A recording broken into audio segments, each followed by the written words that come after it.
Good Friday morning, everyone. It is October 29th. Welcome into the Morning Medical Update. So glad you are with us. Thanks for joining us on Facebook, YouTube, and Twitter. Today, we are celebrating Respiratory Therapist Week. They definitely need more than a week, that's for sure. Those who have stood at the front line and the bedside of those fighting COVID-19, you're going to meet two of them right here this morning. We're also going to get to your follow-up questions from this past week. But first, let's get to Dr. Hawkinson with our COVID numbers from overnight. Good morning to you. Yeah, hi, thank you. Yeah, our count of active infections has really stayed the same. 18 active infections, 7 in the ICU, and 4 of those patients on the ventilator. 2 of our patients are vaccinated out of that 18.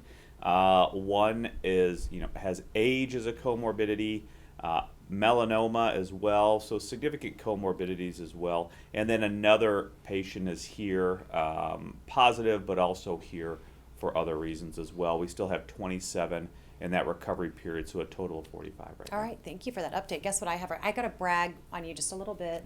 Look what ended up on my desk. Yeah. Okay, so we're going to pull up this screen because speaking of numbers, you're looking at the Ingram's 25th Medical Edition cover page. 4 health system doctors represented, but one right here in our studio. Dr. Hawkinson, congratulations on this honor. Well deserved for sure. So I know you're kind of humble about it, but when you get this type of recognition, what does that mean to you? Again, I think it just means that we are doing everything correctly. We are trying to do everything correctly here from the top down at this health system. From my colleagues in infectious disease, I mean, really everybody we've worked with, really since my career began, but of course, obviously now we've gotten a little bit more exposure with this pandemic, but certainly it's just people I go to work with every day. Again, my infectious disease colleagues, the hospitalist colleagues, really everybody here at the health system, the executives from all the way from Bob and Tammy all the way down. I've kind of been able to really see how this organization operates from the executive level down since the pandemic began, and I really understand now how and why it has grown to the levels that it has grown. And obviously you have been doing a lot of stories with a lot of other physicians and really understand the great people we have working here. Well, thank you. Well deserved for sure. And it's the respiratory therapists and the nurses. I mean, it's everybody. But I should say too that nobody has been on the front line have more exposure than our respiratory therapists and our nurses since the pandemic began. Well, we are going to take our hats off to them for sure today, the best we can. But can I quote you? I read your article in there, and I'm going to quote you because I thought it was really nice. That you say that you always try to take time and pause and reflect on the blessings that you have. You're grateful for your friends and family, especially your children. But this is what stood out to me when you said, patients can't leave the hospital at night, but I get to go home. Yeah. So I think that really I think you've really said that many times, throughout this year and a half. Yeah, really stop and think. I think it's being thankful that we are able to go home, that we can go see our friends and our family and be with them. Unfortunately, the patients have to be here, so we certainly try to do everything we can to make their quality of life better and ultimately get them out of the hospital and back home. Yep, gratitude. It's the way of life. I appreciate it. Okay, so let's get to some reporter questions. Hey, just a quick one from Cody Holyoke, Channel 9. Happy Friday. Hi. Hi. I'm talking to Nick, our weather guy, this morning, and looking at a really cold Halloween weekend, especially at night. And I was wondering, Doc Hawk, just your thoughts. I know that you were saying indoor gatherings probably aren't the best way to go here. Just suggestions for kids and for families this weekend. I think we can still do trick-or-treating. I know the kids go out no matter really what the temperature is and what the weather is for the most part. They still like to go out and get that candy. So I think that's safe. If you can do things outdoors, if it's covered, and a lot of people have those portable heaters now, using that, just understand that risk of doing things outdoors or in larger ventilated areas, well-ventilated areas, is going to be a lot less risky as far as spreading the disease than those indoor gatherings. And I know it's difficult, especially if there's precipitation and if the temperatures are too cold, but really trying to stay out of those high-risk environments, and those are really the indoor gatherings. All right, thank you. Yeah. Thanks so much. Other questions? All right, no questions. All right, so we're going to get to our community questions here in just a moment, but we want to turn to our guests. It is Respiratory Therapy Week, as I mentioned, and we want to introduce you to two of our very own. John Sorrick, right here to my right, across from me is Jacques Barbera. Both have been on the front line of this pandemic, working tirelessly with COVID patients day in, day out. Jacques just came off of a shift, and thank goodness John had a day off today, but came in with us today, so we certainly appreciate that. It has been a rough 18 months for both of them, so today we're just going to take time to honor them and their colleagues and hear directly from them on what it has been like at the bedside of these very sick COVID patients. And they also have other patients to care for that don't have COVID, so we'll talk more about that. Just welcome to both of you. We appreciate you more than words. Dr. Hawkinson said it. You're just there every single day caring for those patients at the bedside. John, I'll start with you. To kind of take us through a timeline of, we sit here today, vaccinated, a year and a half out, but kind of go back in time and kind of take us through where we are now, kind of these highs and lows that you've experienced. Wow, what a ride, huh? It's been a trying year and a half. We've had some amazing highs, seeing some real miracles. We've seen some amazing care that has pulled things out where you thought there was nothing there. And we've had a lot of lows where you see families disappear. You see lives that have come and gone too fast. And it's really hard to consume it all when you think of the whole last year and a half. You just can't get away from it. Kind of how we were talking about earlier. You just, before the job was, you can, like Hawkinson was talking about, we can go home, but now it's still around. You see it on social media, you see it everywhere, and everybody's talking about it. And people are still dying. Yeah, and it's still happening. So Jacques, tell me, help me understand, just compare when COVID and coronavirus, those words came into our life, what you thought it was going to be to what it really ended up being. Kind of describe that for us. I think most people kind of took it for granted that it was going to be just flu-like symptoms and they can just go on with their daily lives. And, to most of the people that are alive right now, we haven't been through a pandemic at all. And to get what is actually going on now and still having people debate about it now, and we see it firsthand in the ICU every night, every day, and trying to relate that to friends and family members that it's very serious out there. And, it kind of gets frustrating when people don't take our word for what's happening out there. Like screaming at the top of your lungs for the last year and a half, right? Yes, absolutely. What has been some of your roughest times? I mean, take us to those bedsides, those conversations with families in the hallways. What has it been like? It's been more, I would say, the two things that I hear the most are regret and I wish. The regret is, I wish I would have taken this seriously. I wish I would have got the vaccine. I regret not doing these things ahead of time. And now we can only deal with what's at hand and deal with, while they're there in ICU and, try to hold their hand as much as possible along with the family members about, I'm sorry this has happened. And we don't have a timetable for anything either. We don't know when it's going to be over with. We don't know if you're going to get better. We don't know if you're going to come off the ventilator. We just don't know. Constant state of limbo. Constant state. Yeah, John, what has that been like, though? Because you've really had to step, not only just sick patients, but during a pandemic, and here you are up there on those ICU units. And what has it been like, though, to step in and be that family member, like in that moment where and just back to back to back to back? There's, we just had a real big triumph. This last month, we had somebody go home who really touched our hearts upstairs, and to be able to watch somebody like that come out of it, and to see the first time that they get to see their children say hi and face for the first time, when isolation restrictions are pulled down, when this patient's no longer active, it makes it worth it. You have to trial through the darkness in order to get to the victories, and to make those victories so sweet and so worth it. It's amazing. It just makes it a lot worth it. You answered my question, and I was getting excited to get to that place where what have been some of the wins besides the vaccine getting here. Jacques, what has been a win like what John just described? I described a particular night that we had in ICU where we had a patient that wasn't doing so well, and we ended up having to bag this patient for 2 to 3 hours until they could see if they were going to be a presentable candidate to go on ECMO. What does that all mean when you said that? Extracorporeal membrane oxygenation. Okay. Basically, they can bypass a lot of things to get there for their lungs. Got it. And they ended up being our first COVID patient that actually made it through ECMO and lived. And so that right there was just like, we won a bout with COVID this time. And so it was a big deal. What does that mean to bag them? Are you just putting a bag over them? No, just we actually have to use a manual bag the patient and give them oxygen. Yeah.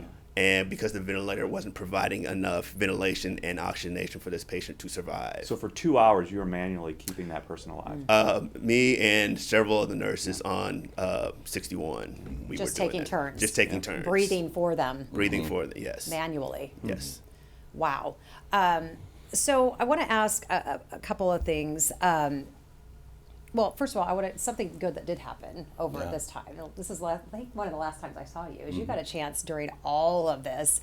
Do you remember a little thing called Super Bowl in Tampa? We didn't win. Yeah. But there's part of me that tries to forget it, but there's part of me that really loves it. We're never going to let you forget it. There you are in Tampa. Oh, there you go. And I remember, I was so excited for the very select few that got chosen. Everyone up there just deserved to go.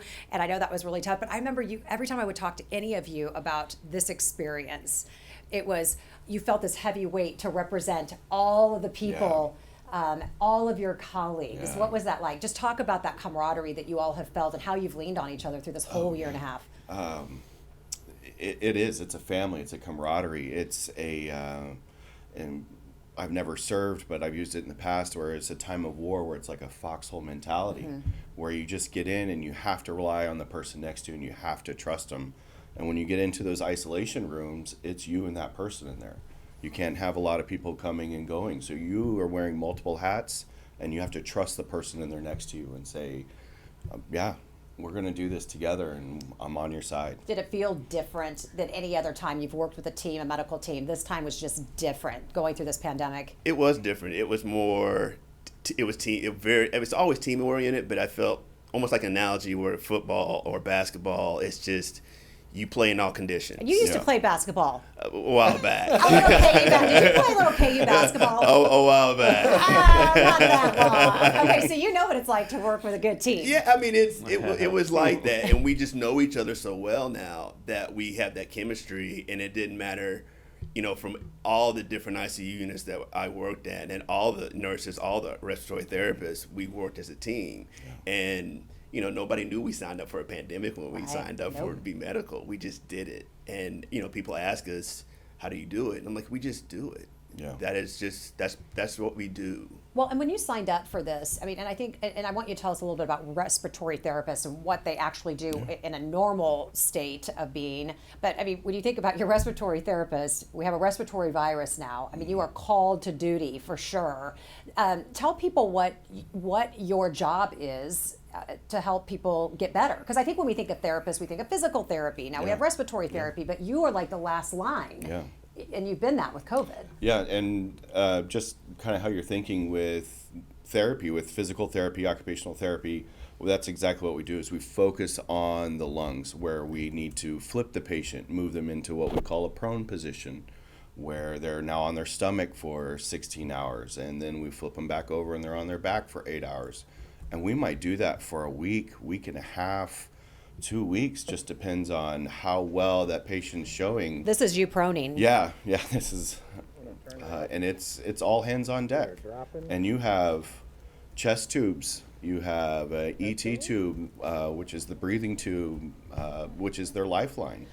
This is video that we would show often because we really wanted, and it was rough to watch because when you watch, it's a very brutal scene when you're watching somebody be prone. It is not pleasant, and it was. But we decided we wanted to share it because we thought maybe this will keep people with masks on and social distance in the time before the vaccine. Maybe showing it keeps people vaccinated. You don't want that to be you. You don't want that to be your loved one. What's that like when you're in those rooms, Jacques? It gets back to more the teamwork again, because we've been doing it for so long that we know how to do it efficiently and well by now. And for the patients themselves, it gets to be sometimes, difficult, because we had to keep on flipping them back and forth and making sure that they're okay while we do this also. So it's done with care, but also at the same time we know that this is the only chance a lot of times for survival for the patients. Well, and you're trying to protect the dignity of these patients and for their families and caring for them like they're your own family member, right? Absolutely. 100%. I do not like to see grown men cry unless it's for a really, really good reason. And I know, John, you have gotten emotional when we have talked about this. But have there been moments where either of you, both of you, in your private moments, or have had to escape down a hallway and just take a moment? Jacques, tell me what that's been like. I actually talked to one of the pastors that came through on the floor just randomly one time, and we talked and I vented, and it was very nice to be able to do that, because I haven't been able to do that this whole period, because what we experience in the hospital, nobody understands outside the hospital. Even if you just explain to them, friends, family members, or whatever. I've been doing this since 1998, and I've never seen this amount of death in anything I've done. Well, I think when I've talked to other folks who have worked on these front lines, that they say that's the biggest struggle for them, is that they're in the business of saving lives, and they're so used to good outcomes because they come in to save the day, and someday you just have to look at each other and go, there's nothing more we can do, and doing that day after day, sometimes 3 or 4 times a day. What gives me peace of mind, I'm sure Jacques the same way, is I go home knowing that I did the best I could. I gave you everything I could while we were here, and I've poured it out to you while we were at bedside. I have to give it to you. I might be tired, but this is why you're here. This is what I signed up for. This is what I have to do. I have an amazing support system at home. My mom was a ICU nurse for 40 plus years. Actually retired right before this pandemic happened. So her and I can vent at home, and my children, like we've talked about in the past, and my great wife. So I absolutely am lucky to have that support. Well, we talk about patient stories on here. We always say it's so crucial to patients to have a support system for their survival and getting back to life. And we don't realize how much it's crucial for you all. Man. It trickles down. Tell me about it. We lean on each other for sure. We definitely lean on each other for, it could be humor or anything, just anything to kind of break away from that monotony that's just every day. Same, and then we get updates to how to do something different. From the day one from COVID till today, we do things a lot different than we did. So it's after a while it starts, wearing on you. And if you have support, like John has support, but if you don't have that support, we still lean on each other. Right, for support. you're getting it right. We still get it from our managers. We still get it from our coworkers. And it, it's been great that we've had that. What are you seeing now? Well, what are you seeing now? We talked about some of these, we talked about these third wave. Jacques, you were mentioning it. Is there a fourth one coming? You never know. You thought it was one, then it's 2, 3, and what is it going to end? Where are you at now? What are you seeing up there? Right now, I think we see numbers declining a bit right now, as far as all of our ICUs are going right now.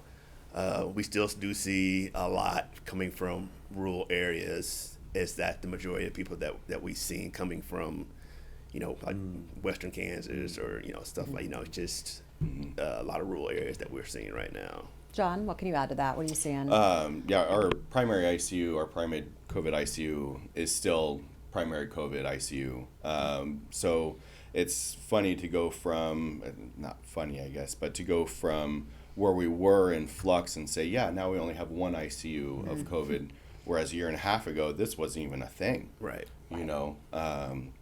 We've always had a surgical ICU or a neuro ICU or a pediatric ICU because, those are always things that we know of. And to think that our culture in this hospital has switched where we might always have a COVID ICU. Right. That might always be a thing now. A new time, a new time and place in your career and your daily life up there. So with workforce, how it is out there, these hospitals that have beds, they aren't staffed, so we're getting all of that as well. So we are staying full at all times. We might not be full of COVID, but we are filling with everything else of what people get sick from. There was life before COVID, there'll be life after COVID. Yeah. So we're going to get to community questions here in just a second. But just last question, though, before we do that. We have a vaccine. And I know, let's just get this out of the way, that you don't waver from any type of patient care you give anyone. I know that. We all know that. We talk about that all the time. But is it frustrating that we're still on the vaccination conversation? I guess that's an understatement. Yeah. Okay. Yeah, the patient load that's coming in that's not vaccinated, and everybody's allowed to make your choice. Mm-hmm. You are absolutely free will. You're allowed to make your choice. But we don't have an ICU full of vaccination injuries. We don't even have a floor unit full of vaccination injuries. We have units full of COVID. Unvaccinated COVID patients. Unvaccinated COVID patients. And that's the hardest part, is you're allowed your opinion, and I'm sorry that the world might feel against you right now with how this anti-vax and where we're at, but that's the story you're listening to, and that's what you want to be, and we're here to help expand your mind and thought process, and we can talk about it. But that's why we bring you on. I can't tell these folks or the community about proning and telling family members that their loved one is going to die. I don't do that. You do that. Yeah, and what so it when smells I bring, like, looks like. Right. Yeah, so when you come on, yeah. you get to tell everyone firsthand, it's happening, it's real, it's there. Jacques, just what would your message be to people about, we're not past the finish line, as we say. It feels like it, we want to be there, but we're not. But how do we get there? Get vaccinated. Yeah. I mean, just 100% get vaccinated. I understand, like John said, I 100% understand everybody's reasonings not to get vaccinated. But if you just look at numbers, just our numbers alone, that the people that are, majority of them that are on the ventilators are not vaccinated. And sure, we do have a few, which nothing's ever 100%. But these numbers show that you get vaccinated and it tends to work in your favor. Well said. All right, we're going to bring Dr. Hawkinson back into the conversation because there were some questions that we didn't get answered earlier this week. So let's get to those. Are the higher case counts in the UK and parts of Europe a preview of what we can expect? Do we look at them to kind of see what's coming down the road for us? You know, we do and we don't. Again, some areas outside of the United States have higher vaccination rates than we do. We know that some of them now are getting some of their restrictions and their lockdowns. So I think, though, just as in the United States, where we have to really look at infection dynamics within that particular community, early on in the summer, it was that Southwest Missouri area compared to other areas in the United States. Now it's some other areas compared to where we're at. So I think you have to really look at those infection dynamics within that country. Also look at overall the cultural experience there, and what is their what do they normally see as their normal culture. I had a friend who just returned from Denmark, I believe, and their culture is very different. But most of the people there are vaccinated. Most of the eligible people are vaccinated. We just heard our respiratory therapist talk about it's people's personal decision, and so some people are not getting vaccinated. We certainly don't have the optimal vaccination rates for those people that are eligible, and it is your individual decision, but that individual decision does affect other people if you are able to spread it to others. If you are that unlucky few that also do die and leave orphans or leave other people in your family. So I think there are just a lot of different infection dynamics going on in any particular country, in any particular geographic region. We do take some information from those other areas, but it is also taken together with the totality of everything else, all the other data that we're able to identify and analyze as well. I have a reporter question. Nathan at 41 wants to know, Dr. Hawkinson, if you have any reaction to the stance that the Johnson County Sheriff took that deputies will not be required to be vaccinated. Just your thoughts about that? I mean, I know we like to stay in our lane. Yeah, but, medically, I was going to say, just medically, again, We know what can help prevent illness. We know that our first responders, our police officers, our firefighters, our EMTs are some of those that are at their highest risk. And it's even worse when they do get the illness. And even if they recover, they still have to be out of work for 10 days. Certainly we know that vaccination, especially early in the time period after full vaccination, you have actually a reduced rate of getting infected overall. But I think we would like to keep our workforce, our first responders, our police officers, firefighters, our EMTs, everybody to be able to continue to work. And I think the way doing that is by vaccination, keeping everybody healthy so that they don't have to be bagged for 2 hours or go on ECMO. Again, it is a small percentage, but anytime you get this infection, you are rolling that dice of having those significant complications. So certainly medically, again, we would continue to endorse that vaccination message. Next follow-up question is, I'm starting to hear COVID referred to as an epidemic. Have we evolved from the pandemic?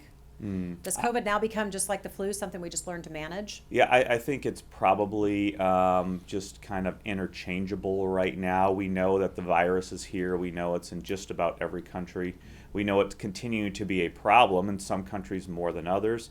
But I think, yes, overall, we will have to just learn to live with it and manage it. But the best way that we will be able to do that is through vaccination immunity and doing that to help reduce, again, not so much the cases. The vaccination was never meant to stop cases. Now, in some instances, especially soon after full vaccination, we know that your risk of just infection is decreased. But this vaccination was meant to stop hospitalizations and death and severe disease, going on the ventilator, going on ECMO. And we know that these vaccinations do it greatly. So it's not so much the cases. We will probably continue to see cases. What we really hope for is that we aren't having to see you come into the hospital or having you come into the ICU. So we will have to learn to manage it, at least for the foreseeable future.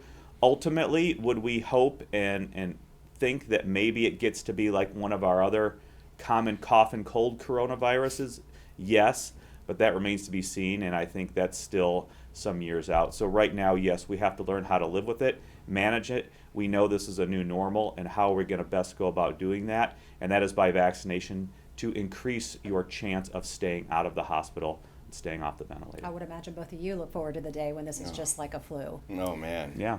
Absolutely. Yes, 100%. And Dr. Hawkinson makes a phenomenal point. If you get the vaccine, you can still get coronavirus. That's probably something that Jacques heard a lot as well, is where you can still get it, but you didn't get hospitalized from it. You didn't have severe symptoms from it. You lived. That's... What kind of conversations are you happy to have socially? Because I would imagine in social circles out and about, John laughs. I know he's heard it for a long time. What is it like, though, for you to have to be able to, because you have a responsibility to educate and bring people off the fence, but it's frustrating. So what are those like? I try to explain to them just the normal flu. And I said, you don't get tested for the regular flu, do you? They're like, well, no, unless you get symptoms. I'm like, correct. How would you know you would have the flu? And said, you come up with symptoms then. I was like, it's the same thing. I said, look at it that way. Like, this is what you're getting. You get the flu shot every year, or you don't get the flu shot. But if you get sick, like, oh, I had the flu, then you get treatment for it. And you don't die. And you don't die. Right. And I said, it's the same thing. You could be a carrier and you don't know it. And I said, this is just a little bit more deadly. And then you find out and it's too late. And it's too late. Can you guys pull up the proning video? And I want to ask John this question. Do you guys have that proning video? Do you ever do that to somebody who has the flu? No. Okay. Severe ARDS, flu. yeah. What is it? Acute respiratory distress syndrome, ARDS. Okay. And it was something that we did maybe once a year before COVID. Now this is a twice a shift, 3 times a shift thing. At the worst, at the height of this? Oh, at the height, we were doing it every room. Really? Yeah. At the height, it was, I think, probably 7 or 8 people at one time prone. Oh, yeah. Kidding. Oh, yeah. In one unit, yeah. Wow. And what makes it even, like, okay, did it recover, like COVID recovered? Oh, yeah. But your lungs are not good still. They are stiff. And I don't know just going to the fibrosis, the scar tissue that tissue. the body's incurred from the virus being in there is irreversible. Well, that's my next question, and it's from Gary, one of our viewers this morning, regarding long haulers. Have you seen this, Dr. Hawkinson, with anyone who's been vaccinated? Are we seeing long haul symptoms with vaccinated people? And anybody have anything to add on that? Long haul, again, we hoped that the vaccination would reduce your risk of long haul syndrome or long COVID. We do have good data and good evidence that vaccination does reduce your risk of getting long haul and long COVID. So I think that, and that was a study out of the Lancet, peer reviewed. So we do have good evidence that vaccination does reduce your risk of getting long COVID. We also hope that is true for the children as well. And of course, we've heard those anecdotes of those people that have gotten 1 or 2 vaccines after having been dealing with long COVID, and some of their symptoms have resolved as well. Isaac has a question, Dr. Hawkinson. I've noticed that the active infection numbers are remaining steady while the recovery numbers appear to be on the decline. Does that mean there have been more discharges than admissions in recent weeks? Yeah, again, some of our day-to-day numbers will be the same, but we have to take into account that does include discharges, new admissions, transfers in, and so that would be one component as well, as we are getting those people who are still remaining in the hospital after their 10 days from when their symptoms came on. If they get in that recovery period, it just takes some time for them to get out because they still may be on high levels of oxygen even after they are feeling better and out of that recovery period. A lot of people still do go home on oxygen, some low levels of oxygen as well. But that is one of the components, yes. Some of those people in that recovery period are ultimately getting discharged. Okay, Brian has another question for you about a study. So if you haven't gotten to that study yet today, let me know. But what do you think about the study of veterans, which showed those who took J&J, their immunity dropped to just 3% effectiveness after 6 months? Based on this data, should a person decline the J&J booster and then get an mRNA booster instead? Yeah, I don't know if that's the Morbidity Mortality Weekly Report. That was a big, a large paper a couple weeks ago, if this is the one that he's talking about, that did show that those people, especially from the veterans who were over 75, did have a significant waning of immunity, which they identified by having increased hospitalization rates, and that was one of the data sets and the articles that was the impetus of recommending those boosters, especially for those people over 65. I think a lot of people are recommending the mRNA vaccines if you did get that first dose of Johnson & Johnson. Really, anyone is going to be okay. I think it boils down to what do you think, do you have other reasons why you don't want Johnson & Johnson again? It is certainly still reasonable to get that second dose of Johnson & Johnson. But also, as we've heard, that mixing and matching is allowable. And so if you think you want to get that mRNA vaccine, that second dose for your booster, that's reasonable too. And I would certainly support that. All right, it's cold out. Isaac wants to know, will it ever be safe to go to the gym again, especially if you're vaccinated? Just especially now that it's getting colder again. And I know when it gets cold, that's kind of all there is to go do sometimes. But what are your thoughts? Yeah, I know, just individually. So certainly I still go to the gym. I do wear my mask. There was a time point when I did take my mask off early on prior to this surge. I think if I see the overall case numbers are going to be lower, the overall rolling 7-day average case numbers, and we know that is going down in the Kansas City metro area, it's certainly safe. Just understand what is your risk tolerability, and understand that those situations like classes are certainly higher risk than some of the other things you may be doing. I know it is difficult with a mask on to do some exercises, especially cardio, things like that. So just understand the risk tolerability, and I think especially if you're vaccinated, that it is certainly more safe to go. If you can use a mask and you're not doing anything like cardio or anything like that,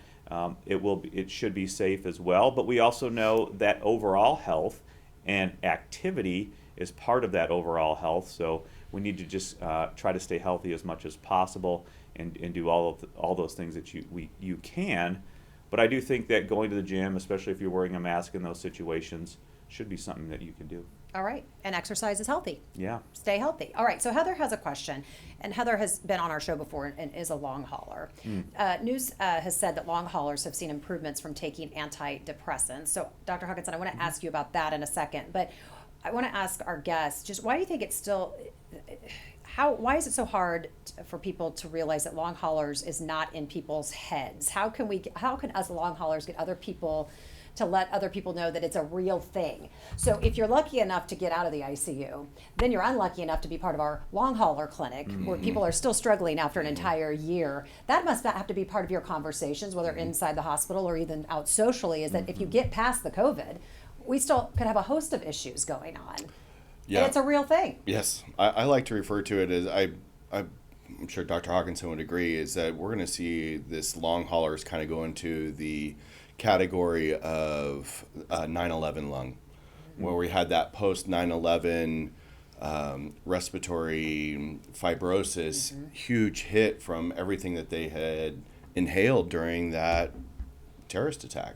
20 years ago. Yeah. So. And these people are coming out and they're all getting cancer and they're passing away. Now, I'm not saying that the COVID's going to lead you to cancer like that asbestos exposure and whatnot from the debris of 9/11, but this is something that we are going to deal with. It's a good parallel because we're talking about, oh my gosh, someone's had long haulers for an entire year. That seems like a long time. It might be, you might be lucky if you have it a year. Yeah. Is that what you're thinking, Jacques? What are your thoughts? Yeah, it's unprecedented, like what we're doing right now. So we don't know how long anything will last, or it will last, and that's part of the frustration when you talk to patients and family members, is that we don't know for sure. We can just try to give them the best answers that we can. Don't gamble it. Don't gamble. And we have the smartest people in the world working on this, but they've only been able to work on it for a short amount of time.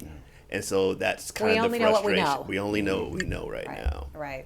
Okay, we're going to be talking about kids because we know they're going to be getting their vaccines. You said, how old are your children, you said? 4 and 7. All right, so they're ready. Are you going to do the vaccine? Yes. Are your 7-year-old? Yeah, my son will be, absolutely. Is he ready? He is. He knows about it. We've talked. Obviously, it's in our house. Yeah, it's just the discussion is around. It's part of the deal, right? He even saw it on the news. Like, oh, I'm in that number. Yeah. Like, Who knew they'd be excited about getting their shot? Right. So this viewer said, my 7-year-old granddaughter had a mild COVID case. Do you think with schools being open that many kids have just already had COVID? We didn't know about it. So if they have enough immunity, why would we bother get them vaccinated? Yeah, I thought I saw an article that showed that there was a higher estimate of pediatrics who actually had the disease than the cases that were identified. But again, this is not isolated to just pediatrics. We know that overall around the world, the estimates are higher than the actual cases that were diagnosed. So I think that is something reasonable to surmise. Why would we get vaccination after infection? That's a good question. It still is recommended by the CDC to get vaccinated, even if you've had the infection. And again, what we do have evidence of from basic benchtop and basic science research is that those people who get vaccinated after infection develop, number one, higher levels of antibodies, but also have a better development of antibodies to other variants that they were not infected with. And this includes variants that we know about, but also we believe that will include variants that we haven't yet seen. So vaccination offers that improvement in your antibody and your T cell response, your overall immune response. That is why vaccination right now continues to be recommended even after infection. And I think I would like to go back to that last question where, wasn't it about antidepressants? Correct, yes. So we know that the long COVID, that syndrome, those constellation of symptoms are multifactorial, meaning many different things are contributing to those symptoms. And I think it also depends exactly what your symptoms are. Could antidepressants work? I think that could sometimes be a component of some of the treatment modalities that you can use, but I don't think that will be the only thing, because what we do know and what we do believe, especially if we're looking at the lungs, for example, people have shortness of breath or cough still, just what we've heard about the scarring. So we know there are physical changes there. We also do believe there are physical changes probably within the brain. We know a lot of people have brain fog and headaches still. We don't know exactly what those are. Those are things such as the immune function or that inflammatory stage that was going on during the active infection. So certainly antidepressants could be part of a multimodal treatment, but it is not going to be the whole thing. We know that there are probably physical changes in the brain that have to be more dealing with that inflammatory situation that's going on during that initial acute COVID infection. So it's just one more component, but it is certainly not the only component. There are many other things in that treatment modality, and depending on if you go to see somebody such as a neurologist for the headache and brain fog, kind of see what they do. But we are still learning what to do and how optimally to treat all of those long COVID symptoms. Okay, just a few more questions. Catherine wants to know, Dr. Hawkinson, not sure if you know this, we need Mario Castro for this one, but saw an article about a stage 1 trial for a nasal spray drop vaccine. In the article, it said that most of the research is being done in Kansas. Does that mean it's being done here at our place? Yeah, I'd have to take a look at that. We know that Dr. Castro was working on an inhaled treatment or early treatment. As far as vaccine, I've seen just a little bit about an inhaled vaccine. Don't know exactly where these centers are that they're using it. We could certainly talk with Dr. Castro about that. But I think it's good. I think it's one more thing that we can use to help prevent the infection, especially if there are continue to be those vaccine hesitant people for one reason or another don't want the shot. It's going to be one more thing, one more item that they can choose from to, again, hopefully get vaccinated. A couple more follow-up questions. When are you and Dr. Stites going to get your booster? People want to know. Yeah, I don't know. I'd have to talk with Dr. Stites about that. And, Okay. We could have gotten it when we got the influenza vaccine. Well, that was my next question. Someone read that a Moderna flu COVID combo is in the works. Is that true? I think they are working on that. I think that would be great. If we could really, we know the efficacy of this mRNA vaccine. We know that the vaccine efficacy for influenza can vary from year to year depending on the strains that are going around and predominating at the time. But we also know that those people that did get influenza vaccine, even in low vaccine efficacy years, still have reduced rates of hospitalization, missed days of work, and overall illness. So even if it's a bad year for the match of the vaccine to the virus strain, it's very important to continue to get that influenza vaccine on a yearly basis. Okay, we're going to get to final thoughts because Jacques needs to get to bed. Yeah. What time did you get in last night? I got here 7 o'clock last night. Dear Lord. Okay, all right. Let's get this man to sleep. And then let's let you have your well-deserved day off, I'm sure, right? So, Jacques, I had the guys trying to find an old picture of you playing basketball, and Google couldn't even find it. Does that does that He mean took it them was all down. Was it that long ago? Long story short. Tell me. 88? Yeah, it was played JV. Well, we had a JV team at that time. And we had a JV team at that time. We had a bunch of people kicked off the varsity team, which is the main team, which sounds like junior high. But, yeah, that's what had happened. We got a bunch of people kicked off that team. Coach Brown brought up some guys from the football team, and then a few of us got to transition and suit up and travel with the normal team. So we did that for the rest of the year. But come NCAA tournament time, we couldn't travel with anybody. Whoa. So we just kind of just sat and watched everything, including was like half the band couldn't go. Both mascots couldn't go because NCAA's regulations against that. So we sat back and watched everything, celebrated with everybody. And then later on, like 10 or 12 years later, I actually got a ring out. Is that the ring? Hold that ring up. I'm sorry, you gotta hold that bad boy up.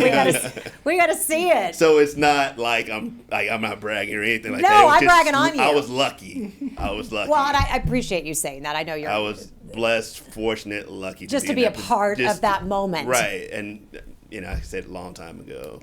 So, and most of my time I was at Independence Junior College and then Pittsburgh State University. Fantastic. For the rest Good of my- shout outs to all those folks. Well, thank you for sharing. So, that's kind of a big darn deal, as we say, but you know what you're doing right now is even a bigger deal. Yes. How does this rank as far as just what you're able to contribute and do for folks and get them back to life? It kind of following the footsteps of my grandfather. My grandfather was a physician in Independence, Kansas, and so I was always around him, especially being at that time I could go anywhere with him. So I was in ER with him. I was on deliveries with him. That was a fun take your kid to work day. Yeah, like even like the morgue, I was there with Wow. him in small town. So I got to do a lot of things with him that I wouldn't have got to do today. It is in the blood. With HIPAA and everything. Right, so there's right. no way that would happen. So I knew from an early age that I wanted to be some, medical in some capacity. I just didn't know until a little bit later. Oh, and the military got me into it, basically. Yeah, and thank you for your service, by the way. We'll be celebrating you next week for Veterans Day. So just what's your final thought? As we all head into the weekend, we just want to hear from you what you want us to know. How do we stay safe? How do we get past that finish line? I think we just follow the advice of our professional healthcare professionals. Just don't get your news from social media. Stay away from the TV. Listen to your healthcare professionals. They know. They're smart for a reason. Listen to everybody, and they're going to try to give you the most unbiased, because everybody thinks that we're so biased with everything. And no, we're just trying to tell you what we see daily And what you know. and what we know. And I can say that. John can say that. Our good doctor here can say that. It's like, this is what we're trying. This is why we're here right now. This is why I'm not sleeping right now, because I want to get this information out there as much as possible. Thank you for sitting at the table with us today. No problem. Appreciate you. John Sorrick, final message. Be courteous, be nice to one another, and just like Jacques says, this might be new to you, and this last year vaccines might be in the forefront, and it's a new thought process to you, but these vaccines are on the shoulders of giants, of people who have worked through decades of research beforehand, and there's people out there that they've dedicated their lives to this, 50, 60 years to vaccines, and they show some respect. I'm not going to go to an electrician and tell him how he should be doing his job and the right wire gauge and wherever. That's not me. I hired a professional. You come to us, we're here to help you. Well said. Thank you, friend. Appreciate you. Dr. Hawkinson, send us into the weekend, please. I mean, I would like to just kind of piggyback on that. He said it best, These vaccines were an overnight success that took 30 years to get to. They're safe. Show some courtesy. Be compassionate for your fellow Kansas City and your fellow American. It is your individual risk getting the infection, but that also does play in and can affect other people, because we know that this virus can spread so easily between people. So I think it's just really continue to have compassion for your fellow Kansas Citian, your community, your country, and doing that. And one of those ways that you can show that is by getting vaccinated. Help reduce the spread of the disease, particularly to those people that are at higher risk of having that severe illness that would end up here in the hospital as well. Doc Hawk, thanks so much. And if you need some reading material this weekend, pick up the latest Ingrams, because I think you made like 3 or 4 pages in here. You're like on the opening cover page. Look at you. Wow, they're getting a lot of mileage out of your face. I paid them a lot. Yeah, okay. I did. I made a lot. No shame in it. Just admit it. No, it's all right. Congratulations on that honor. We appreciate you. Well, thank you all for being with us today and all week. Coming up Monday, the psychology behind whether or not to get the vaccine. Dr. Danielle Johnson joins us with how to discuss the vaccine, what to say to someone still on the fence about the vaccine, how to best educate others and send them after the right direction, just like both of our guests just mentioned. People who still need convincing about efficacy and safety, how to get them there. Get them there with that shot in their arm. Have a fantastic Friday and a great safe weekend. Meet us back here Monday at 8. Subscribe to our morning medical update and open mics with Dr. Stites podcasts. Now everywhere podcasts are available.